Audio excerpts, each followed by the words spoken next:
नमस्कार, मैं हूँ विपिन नामदेव और आप सुन रहे हैं आज कहानी हमारी साहित्यिक सीरीज से। मैं आपको आज सुनाऊँगा उषा प्रियमवदा जी की लिखी कहानी वापसी। कहानी शुरू करने के पहले मैं आपको अवगत करा दूँ कि हमारे चैनल पर साहित्यिक सीरीज में जो कहानियाँ सुनाई जा रही हैं, इनका एक पूर्ण रूप होता है, एक संक्षिप्त रूप होता है और एक होता है महत्वपूर्ण प्रश्नोत्तरी।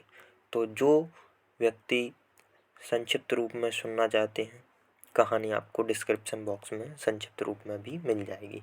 साथ ही साथ प्रतियोगी परीक्षाओं की तैयार करने वाले विद्यार्थियों के लिए महत्वपूर्ण सूचना, वो कहानी सुनने के पश्चात डिस्क्रिप्शन में जाके हमारी वीडियो देख सकते हैं, जो कि इस कहानी पर महत्वपूर्ण प्रश्न लेकर आपके समक्ष प्रस्तुत है।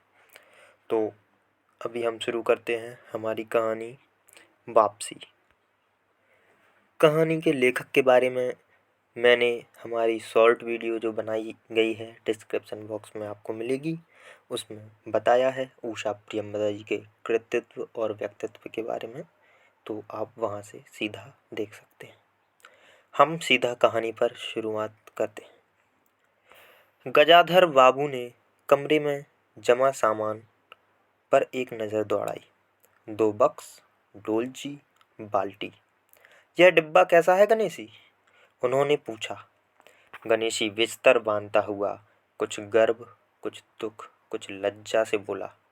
घरवाली ने साथ को कुछ बेसन के लड्डू रख दिए हैं। कहा बाबूजी को पसंद थे। अब हम कहाँ गरीब लोग आपकी कुछ खातिर कर पाएंगे। घर जाने की खुशी में भी गजाधर बाबू ने एक विषाद का अनुभव किया, जैसे एक परिचित स्नेह, आदरमय, सहज संसार से उनका नाता टूट रहा हो। कभी कभी हम लोगों की भी खबर लेते रहिएगा, गणेशी ने बिस्तर में रस्सी बांधते हुए कहा। कभी कुछ जरूरत हो तो लिखना गणेशी, इस अघंतक बिटिया की शादी कर दूं। गणेशी ने अंगोछे के छोर से आंखें पोंछी। अब आप लोग सहारा ना देंगे तो कौन देगा?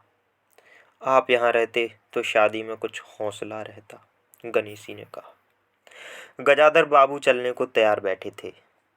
रेलवे क्वार्टर का यह कमरा, जिसमें उन्होंने कितने वर्ष बिताए थे, उनका सामान हट जाने से कुरूप और नग्न लग रहा था। आंगन में रोपे पौधे भी जान पहचान के लोग ले गए थे और जगह जगह मिट्टी बिखरी हुई थी। पर पत्नी, बाल बच्चों के साथ रहने की कल्पना में यह बिछोह एक दुर्बल लहर की तरह उठ उठ कर विलीन हो गई। गजाधर बाबू खुश थे, बहुत खुश थे। 45 साल की नौकरी के बाद वह रिटायर होकर जा रहे थे। इन वर्षों में अधिकांश समय उन्होंने अकेले रहकर काटा था। उन अकेले क्षणों में उन्होंने इस समय की कल्पना की थी जब वह अपने परिवार के साथ रह सकेंगे। इसी आशा के सहारे वह अपने अभाव का बोझ ढो रहे थे। संसार की दृष्टि में उनका जीवन सफल कहा जा सकता था। उन्होंने शहर में एक मकान बनवा लिया था। बड़े लड़के अमर और लड़की कांति की शादियां कर दी थीं। 2 बच्चे ऊंची कक्षाओं में पढ़ रहे थे। गजाधर बाबू नौकरी के कारण प्रायः छोटे स्टेशनों पर रहे और उनके बच्चे और पत्नी शहर में, जिससे बच्चों की पढ़ाई में बाधा ना हो। गजाधर बाबू का स्वभाव बहुत स्नेही व्यक्ति थे। स्वभाव से वो बहुत ही स्नेही व्यक्ति थे और स्नेह के आकांक्षी भी। जब परिवार साथ था, ड्यूटी से लौटकर बच्चों से हंसते हंसते बोलते, पत्नी से कुछ मनोविनोद करते। उन सब के चले जाने से उनके जीवन में गहन सूनापन भर उठा। खाली क्षणों में उनसे घर में टिका न जाता। प्रकृति के न होने पर भी उन्हें पत्नी की स्नेहपूर्ण बातें याद आती रहती। दोपहर में गर्मी होने पर भी 2 बजे तक आग जलाए रहती और उनके स्टेशन से वापस आने पर गरम गरम रोटियां सेकती।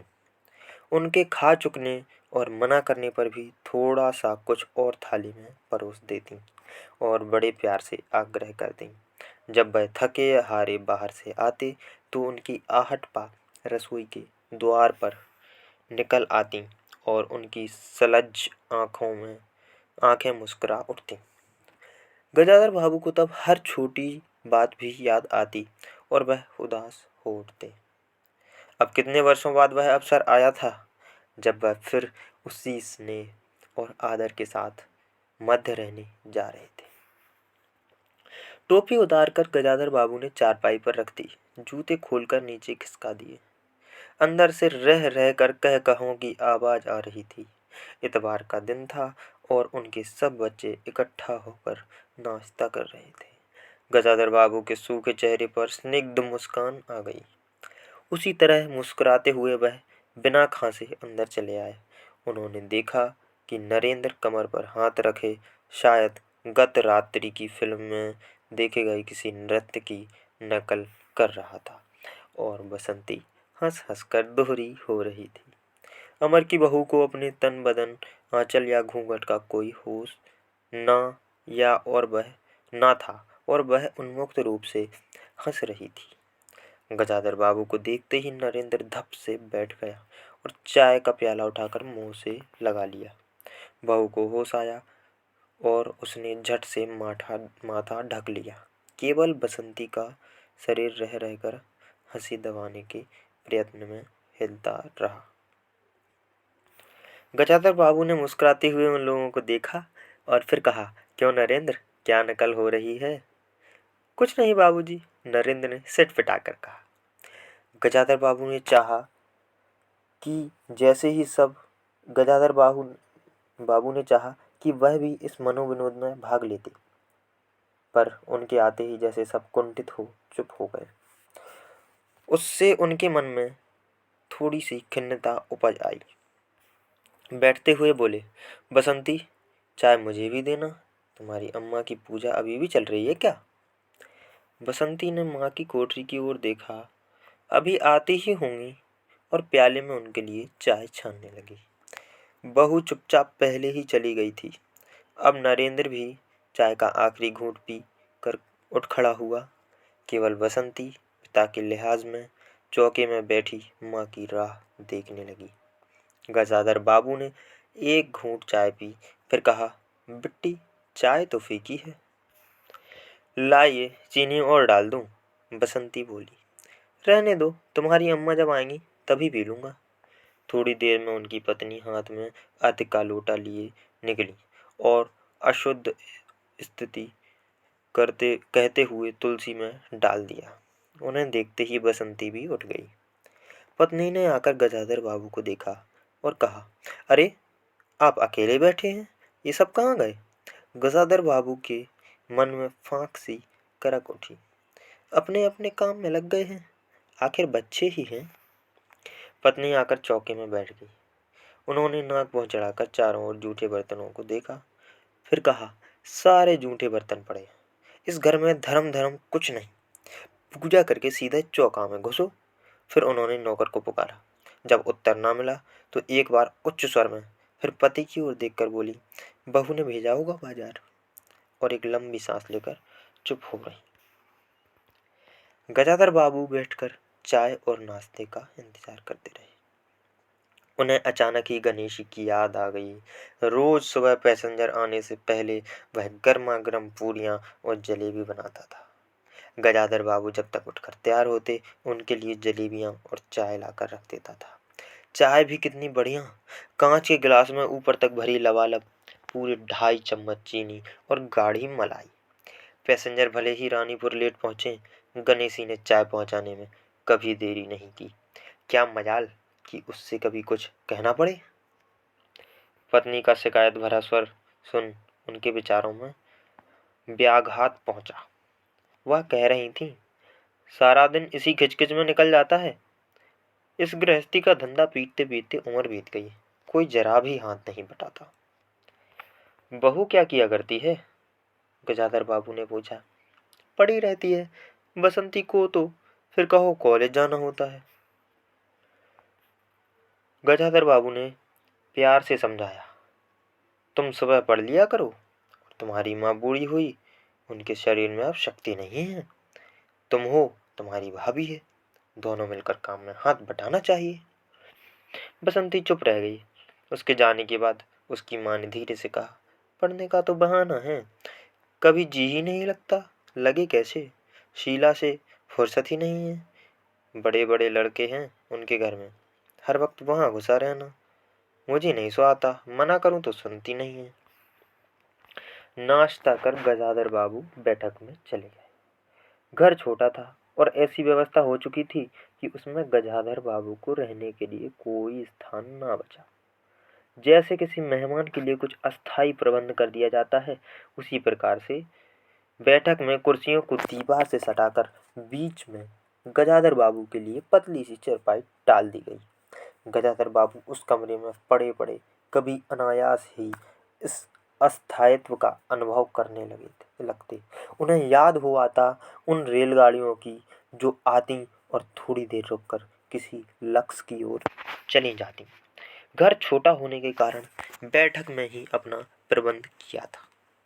उनकी पत्नी के पास अंदर एक छोटा कमरा अवश्य था, पर वह एक ओर के मर्तबान दाल चावल के कनस्तर और घी के डब्बों से घिरा था और दूसरी ओर पुरानी रजाइयों दरियों में लिपटी और रस्सी से बंधी रखी थी।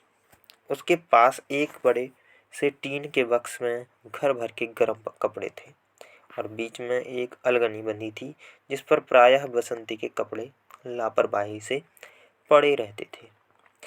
वह भरसक उस कमरे में नहीं जाते थे।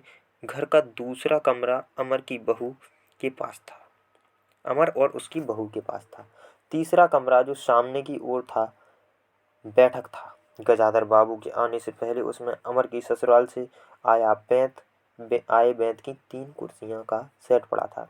कुर्सियों पर नीली गद्दियां और बहू के हाथों के कड़े कुशन थे। जब भी कभी उनकी पत्नी को कई लंबी शिकायत करनी पड़ती होती तो अपनी चटाई बैठक में डाल पड़ जाती थी। एक दिन चटाई लेकर आ गई। गजाधर बाबू ने गृह गृहस्थी की बातें छेड़ी। वह घर का रवैया देख रहे थे। बहुत हल्के से उन्होंने कहा कि अब हाथ में पैसा कम रहेगा, कुछ खर्च कम होना चाहिए।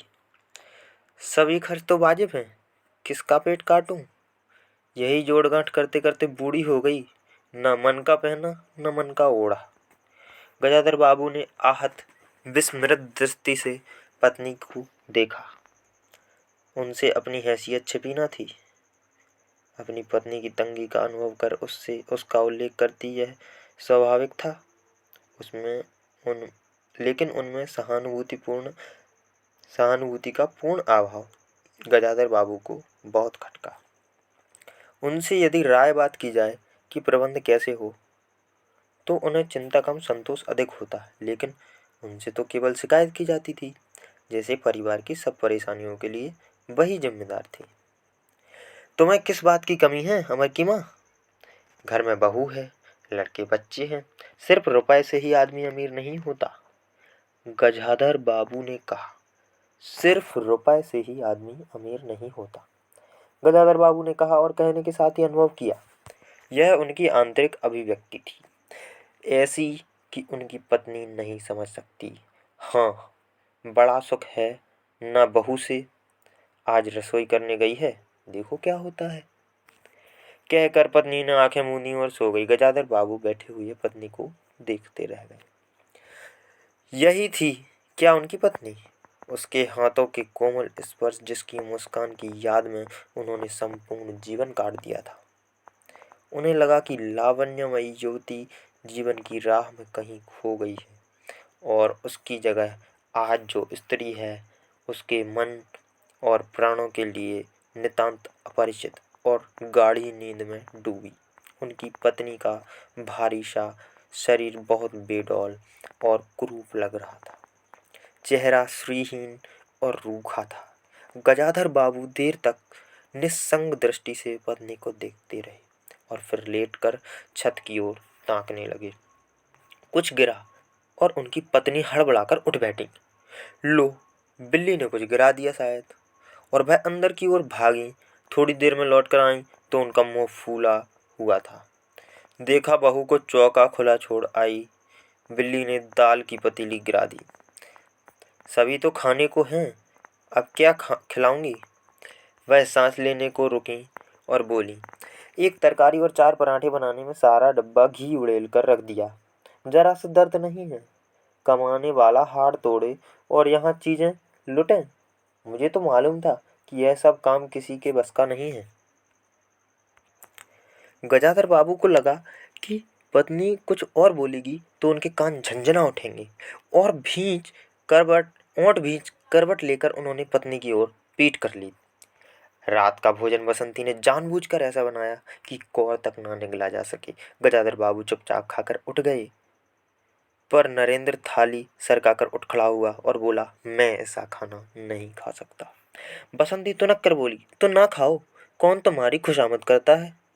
तुमसे खाना बनाने को किसने कहा? नरेंद्र चिल्लाया। बाबूजी ने। बाबूजी को बैठे बैठे यही सोचता है। बसंती को उठाकर माँ ने नरेंद्र को मनाया और अपने हाथ से कुछ बनाकर खिलाया। गजाधर बाबू ने बाद में पत्नी से कहा, इतनी बड़ी लड़की हो गई है, उसे खाना बनाने तक का शऊर नहीं आया। अरे आता तो सब कुछ है, करना नहीं चाहती, पत्नी ने उत्तर दिया। अगली शाम को माँ को रसोई में देखकर कपड़े बदलकर बसंती बाहर आई तो बाहर से बैठक से गजाधर बाबू ने टोक दिया, कहाँ जा रही हो? पड़ोस में शीला के घर, बसंती ने कहा। कोई ज़रूरत नहीं है, अंदर जाकर पढ़ो, गजाधर बाबू ने कड़े स्वर में कहा। कुछ देर तक अनिश्चित खड़े रहकर बसंती अंदर चली गई। गजाधर बाबू शाम को रोज टहलने जाते थे। लौटकर आए तो पत्नी ने कहा, क्या कह दिया बसंती से? शाम से मुँह लपेटे पड़ी है, खाना भी नहीं खाया। गजाधर बाबू खिन्न हो आए। पत्नी की बात को का उन्होंने कुछ उत्तर नहीं दिया। उन्होंने मन में निश्चय कर लिया कि बसंती की शादी जल्द ही कर देनी है। उस दिन के बाद बसंती पिता से बची बची रहने लगी। जाना होता तो पिछवाड़े से जाती। गजाधर बाबू ने एक दो बार पत्नी से पूछा तो उत्तर मिला, रूठी हुई है। गजाधर बाबू को रोष हुआ, लड़की के इतने मिजाज जाने को रोक दिया तो पिता से बोलेगी नहीं। फिर उनकी पत्नी ने ही सूचना दी कि अमर अलग रहने की सोच रहा है। क्यों? गजाधर बाबू ने चकित होकर पूछा। पत्नी ने साफ साफ उत्तर नहीं दिया। अमर और उसकी बहू शिकायतें बहुत थीं। उनका कहना था कि गजाधर बाबू हमेशा बैठक में ही पड़े रहते हैं, कोई आने जाने वाला हो तो कहीं बिठाने की जगह नहीं। अमर को अब भी वह छोटा सा समझते थे और मौके भी मौके टोक देते थे। बहू को काम करना पड़ता था और सास जब तक फूहड़पन पर ताने देती रहती। हमारे आने से पहले भी कभी ऐसी बात हुई थी? गजाधर बाबू ने पूछा। पत्नी ने सिर हिलाकर बताया कि नहीं। पहले अमर घर का मालिक बनकर रहता था, बहू को कोई रोक टोक ना थी। अमर के दोस्तों को प्राय यही अड्डा जमा रहता था और नाश्ते अंदर से नाश्ता चाय तैयार होकर जाता रहता। बसंती को भी वही अच्छा लगता था। गजाधर बाबू ने बहुत धीरे से कहा, अमर से कहो कोई जल्दबाजी की जरूरत नहीं है। अगले दिन वह सुबह घूमकर लौटा तो उन्होंने पाया कि बैठक में उनकी चारपाई नहीं है। अंदर जाकर पूछने ही वाले थे कि उनकी दृष्टि रसोई के अंदर बैठी पत्नी पर पड़ी। उन्होंने यह कहने के लिए को मुंह खोला कि बहू कहाँ है, पर कुछ याद कर चुप हो गए। पत्नी की कोठरी में झांका तो अचार रजाइयों और कनस्तरों के मध्य अपनी चरपाई लगी पाई। गजाधर बाबू ने कोट उतारा और कहीं टांगने को दीवार पर नजर दौड़ाई, फिर मुड़कर अलगनी के कुछ कपड़े खिसकाकर एक किनारे टांग दिया। कुछ खाए बिना ही अपनी चारपाई पर लेट गए। कुछ भी हो, तन आखिरकार बूढ़ा ही था। सुबह शाम कुछ दूर टहलने अवश्य चले जाते, पर आते आते थक उठते थे। गजाधर बाबू को अपना बड़ा सा क्वार्टर याद आ गया। निश्चिंत जीवन। सुबह पैसेंजर ट्रेन आने पर स्टेशन की चहल पहल, चिरपरिचित चेहरे और पटरी पर रेल के पहियों की खटखट जो उनके लिए मधुर संगीत की तरह थी। तूफान और डाक गाड़ी के इंजनों की चिंगाड़ उनकी अकेली रातों के साथी थी। सेठ रामजी मल की मिल के कुछ लोग कभी कभी पास आ बैठते। उनका वही उनका दायरा था, वही उनके साथी। वह जीवन अब उन्हें एक खोई सी निधि प्रतीत हुआ। उन्हें लगा कि वह जिंदगी द्वारा ठगे गए। उन्हें जो कुछ चाहा उसमें से उन्हें एक बूंद भी ना मिली। लेटे हुए वह घर के अंदर से आते विविध स्वरों को सुनते रहे। बहू और सास की छोटी सी झड़प, बाल्टी पर खुले नल की आवाज़, रसोई के बर्तनों की खटपट और उसी में दो गौरैयों का वार्तालाप। और अचानक ही उन्होंने निश्चय कर लिया कि अब घर की किसी बात में दखल ना देंगे। यदि गृह स्वामी के लिए पूरे घर में एक चारपाई की जगह नहीं है तो यहाँ पड़े रहेंगे। अगर कहीं और डाल दी गई तो वहाँ चले जाएंगे।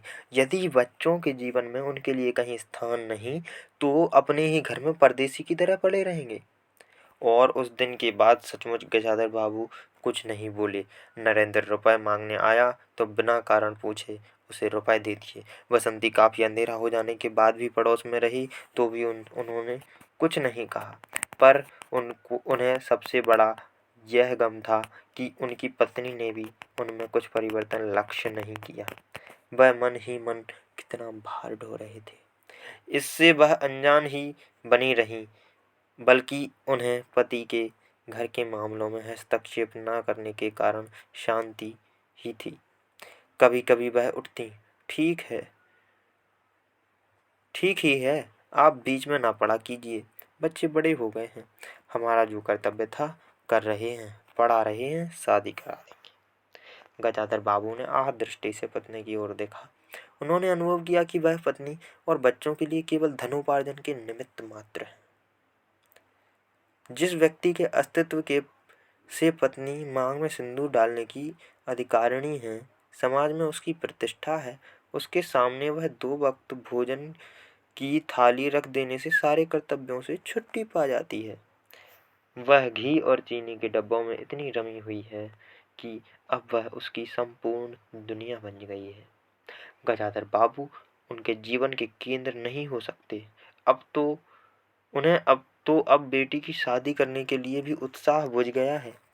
किसी बात में हस्तक्षेप न करने के निश्चय के बाद उनका अस्तित्व उस वातावरण का एक भाग ना बन सका। उनकी उपस्थिति घर में ऐसी असंगत लगने लगी जैसे सजी हुई बैठक में उनकी चारपाई थी। उनकी सारी खुशी एक गहरी उदासीनता में डूब गई। इतने सब निश्चय के बावजूद एक दिन बीच में दखल दे बैठे। पत्नी स्वभाव अनुसार नौकर की शिकायत कर रही थी, कितना कामचोर है, बाजार की भी चीज में पैसे बनाता है, खाने बैठता है तो खाता ही चला जाता है। गजाधर बाबू को बराबर यह महसूस होता रहता था कि उनके घर का रहन सहन और खर्च उनकी हैसियत से कहीं ज़्यादा है। पत्नी की बातें सुनकर कहते कि नौकर का खर्च बिल्कुल बेकार है, छोटा मोटा काम है, घर में 3 मर्द हैं, कोई ना कोई कर ही देगा। उन्होंने उसी दिन नौकर का हिसाब कर दिया। अमर दफ्तर से आया तो नौकर के पुकारने लगा। अमर की बहू बोली, बाबूजी ने नौकर छुड़ा दिया है। क्यों? कहते हैं खर्च बहुत है। यह वार्तालाप बहुत सीधा सा था, पर जिस टोन में बहू बोली, गजाधर बाबू को खटक गया। उस दिन जी भारी होने के कारण गजाधर बाबू टहलने नहीं गए। आलस में उठकर बत्ती भी नहीं जलाई। इस बात से बेखबर नरेंद्र माँ से कहने लगा, अम्मा, तुम बाबूजी से कुछ कहती क्यों नहीं हो? बैठे बिठाए कुछ नहीं तो नौकर ही छुड़ा दिया। अगर बाबूजी यह समझें कि मैं साइकिल पर गेहूं रख आटा पिसाने जाऊंगा तो मुझसे यह नहीं होगा। हाँ माँ, बसंती का स्वर था, मैं कॉलेज भी जाऊं और लौटकर घर में झाड़ू भी लगाऊं, यह मेरे बस की बात नहीं है। बूढ़े आदमी हैं, अमर भुनभुनाया। चुपचाप पड़े रहें, हर चीज में दखल क्यों देते हैं? पत्नी ने व्यंग से कहा। और कुछ नहीं सूझा तो तुम्हारी बहू को ही चौके में भेज दिया। वह गई तो 15 दिन का राशन 5 दिन में बनाकर रख दिया। बहू कुछ कहे इससे पहले वह चौकी में घुस गई। कुछ देर में अपनी कोठरी में आई और बिजली जलाई तो गजाधर बाबू की को लेटे देख बड़ी सिटपटाई। गजाधर बाबू की मुख मुद्रा में वह उनमें भावों का अनुमान न लगा सकी। वह चुप आंखें बंद किए लेटे रहे। गजाधर बाबू चिट्ठी हाथ में लिए अंदर आए और पत्नी को पुकारा। वह भीगे हाथ निकली और आंचल से पहुँचती हुई पास आ खड़ी हुई। गजाधर ने बिना किसी भूमिका के कहा, मुझे सेठ रामजी मल की चीनी मिल में नौकरी मिल गई है। खाली बैठे रहने से तो अच्छा है कि घर में 4 पैसे आएँ, वही अच्छा है। उन्होंने तो पहले ही कहा था, मैंने ही मना कर दिया था। फिर कुछ रुककर जैसे बुझी हुई आग में चिंगारी चमक उठे, उन्होंने धीमे स्वर में कहा, मैंने सोचा था कि बरसों से तुम सबसे अलग रहने के बाद अवकाश पाकर परिवार में के साथ रहूँगा। खैर, परसों जाना है, तुम भी चलोगी?